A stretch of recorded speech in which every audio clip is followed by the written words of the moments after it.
नमस्कार। श्रीमद् भगवद गीता की अविरल धारा के प्रवाह में आज हम तृतीय अध्याय का प्रारंभ करेंगे। कर्म योग है ये, और भगवान इसमें अब कर्म योग की शिक्षा देना प्रारंभ करेंगे। इस अध्याय में ये अर्जुन के कहने से शुरू होता है सबसे पहले, और उसके बाद भगवान अपना उपदेश देना प्रारंभ करेंगे। श्रवण करते हैं। अथ तृतीयोऽध्यायः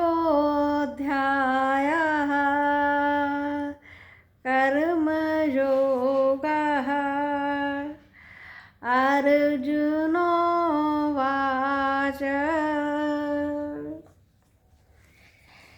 ज्ञायसि चेत् कर्मणस्ते मता बुद्धिर्जनार्दन, तत् किं कर्मणि घोरे मां नियोज्यसि केशव।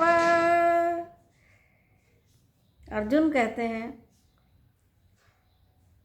हे जनार्दन, यदि कर्म योग की अपेक्षा ज्ञान योग श्रेष्ठ है और जैसा आपका अभिप्राय है, तो मुझे युद्ध रूप घोर कर्म में, हे केशव, मुझे क्यों नियोजित कर रहे हो, मुझे क्यों नियुक्त कर रहे हो?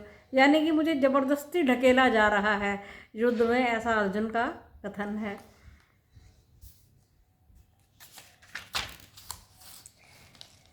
व्यामिश्रेणेव वाक्येन बुद्धिं मोहयसीव मे, तदेकं वद निश्चित्य येन श्रेयो अहमाप्नुयाम्। भगवान को अर्जुन कहते हैं कि हे भगवान, आप तो मुझे कंफ्यूज कर रहे हो।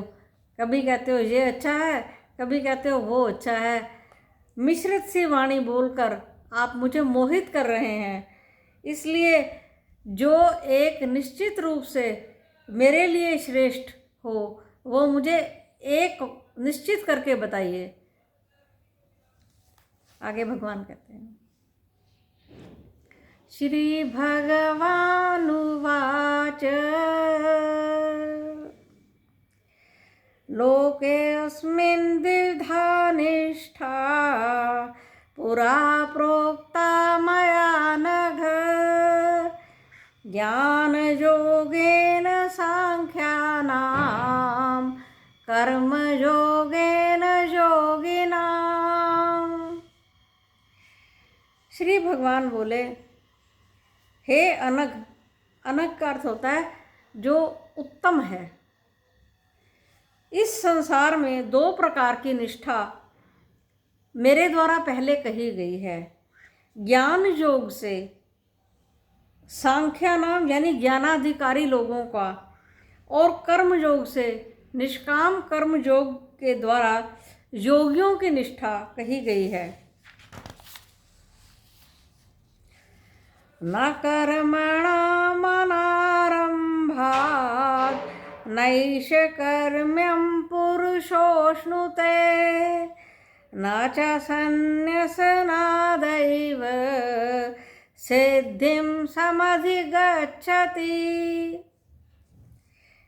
मनुष्य कर्मों के आरंभ करे बिना एक सेकंड भी रह नहीं सकता, क्यों? और वो नैष्कर्म को प्राप्त नहीं हो सकता, निष्क्रिय अवस्था को प्राप्त नहीं हो सकता। केवल संन्यास ग्रहण या कर्म त्याग सिद्धि को नहीं प्राप्त कर सकता। अर्थात कर्मों को आरंभ ना करने से नैष्कर्म्य अर्थात कर्म रहित स्थिति को, यानी कर्मों में लीन ना होने की स्थिति को प्राप्त करता है। और संन्यास के द्वारा भी, न च संन्यासनादेव, ना ही संन्यास के द्वारा वो सिद्धि को प्राप्त करता है। यानी कहने का तात्पर्य भगवान का है कि कर्म अवश्य करना है, कर्मयोग ही उचित है। आगे कहते हैं, नहि कश्चित् क्षणमपि जातु तिष्ठत्य कर्मकृत् कार्यते हवशः कर्म सर्वशः प्रकृतिर्जैर्गुणैः। निश्चय ही कोई भी कभी भी किसी क्षण भी कर्म ना किए बिना नहीं रह सकता, यानी कर्म तो होता ही रहेगा, क्योंकि प्रकृति जात गुणों के द्वारा अवश्य होकर सब लोग कार्य में प्रविष्ट होते हैं। यानी कि प्रकृति के जो गुण हैं सत्व रजस तमस, इसके द्वारा हर समय कोई ना कोई कार्य होता रहता है हमारे इस शरीर के द्वारा, चाहे वो मानसिक कर्म हो, शारीरिक कर्म हो, चाहे हम खाना खा रहे हैं, काम कर रहे हैं, किसी भी काम में व्यस्त हैं, चाहे हम रात को सो ही रहे हैं तो भी मन तो काम कर ही रहा है अपना।